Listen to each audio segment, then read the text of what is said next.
20 مای соли ҷорӣ дар боғи ба номи раҳмон мӯрчави шаҳри бохтар бахшида ба рӯзи байналмилалӣ муҳофизати кӯдакон ва эълони 40 рӯзи ҳаёти кӯдак чорабинии фарҳангиву фароғатӣ доир гардид.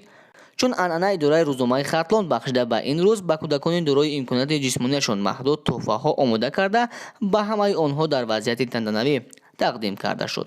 ифтихор аст ки кӯдакону наврасон дар мадди назари ҳукумату давлат қарор доранд ва маҳз назари пешвои муаззами миллат ки ғамхориҳои бениҳоят зиёд нисбати кӯдакону наврасон карда истодааст ва имрӯз дустурякони мо зери унвони 40 рӯзи ҳаёти кӯдакон тамоми чорабиниҳои диққатҷалбкунанда, озмунҳои бисёр ҷолиби кӯдакона дар муассисаҳои таълимӣ то мактабӣ гузаронида истодаанд.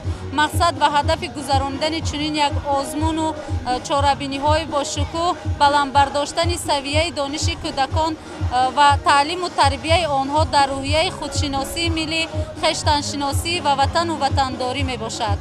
носирҷон мамрӯзода сардабири рӯзномаи хатлон иброз дошт ки дастгирӣ ва ҳавасмандгардонии кӯдакон алалхусус кӯдакони имконияташон маҳдуд дар заминаи дастури супоришҳо ва сиёсати ҷавонпарваронаи асосгузори сулҳу ваҳдати миллӣ пешвои миллат президенти кишвар муҳтарами эмомалӣ раҳмон буда ба рушди минбаъдаи кӯдакон аз судкунии донишҳо ва ба камол расониндани онҳо саҳми арзандаи худро хоҳад гузошт.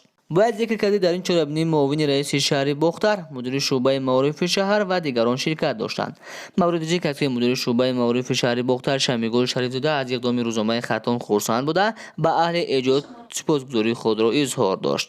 қобили зикр аст ки чунин иқдоми рӯзномаи хатлон бори аввал набуда, қабл аз ин ятимони мактабпарваришгоҳи ноҳияи вахшро ба тамошои бозии футбол оварда ба ҳар яки онҳо сари либоси варзишӣ, тӯб, маводҳои хӯрока ва дигар тӯҳфаҳо ҳадия намуданд.